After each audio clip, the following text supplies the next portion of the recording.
第6章 Sabbath 同覓安息，奪回時間嘅統治權。喺今日效率至上嘅城市裏面，休息好多時候都被視為好奢侈，而且係罪惡。但係卡特牧師提醒我哋，安息係喺上帝對時間嘅聖化。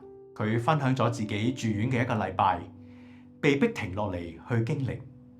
喺嗰段睇上去好似虛度，佢係能夠觀察雲，可以觀察到病友嘅時間裏面，佢重新發現上帝嘅時間。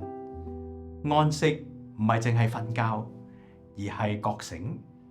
覺醒生命原來係一份禮物，而唔係任務。呢一章亦都提到喺大自然當中，鼓勵我哋去品嘗一塊麵包，觀察一朵花。喺安息嘅裏面，我哋承認世界冇照我哋嘅旨意去運行，上帝仍然都會愛我哋。喺書中裏面引用咗一個例子，就係蘭佩杜薩嘅十字架。呢個係拿撒勒團體成員佩戴作標記嘅十字架。呢個十字架背後嘅故事講述到喺2013年10月3號，一艘企圖橫渡地中海嘅小船喺意大利小島蘭佩杜薩附近沉沒，當中有359名難民喺裏面死亡，其中有155人喺海岸警衛隊同埋當地嘅漁民幫助下獲救。當中唔少生還者，佢哋係基督徒，都係嚟自埃塞俄比亞地區嘅。面對咁可怕嘅慘劇，我哋點樣能夠回應呢？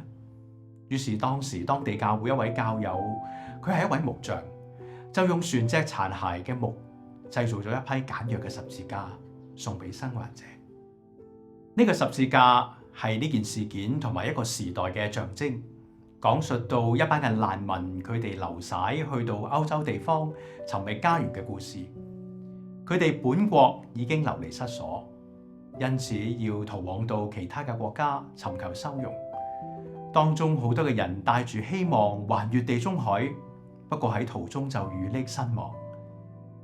呢個十字架正正提醒每一個信徒，上主喺十字架上去受難，佢明白我哋嘅苦難，亦使我哋凡相信佢嘅人喺主裏面，我哋能夠得安息。你同我嘅休息係為咗行更遠嘅路啊，定係單純為咗享受我哋作為上帝兒女身份嗰份喜悅呢？試下今個禮拜安排一段我哋完全冇生產力、唔 productive 嘅時間，只係單單用嚟感恩、感謝。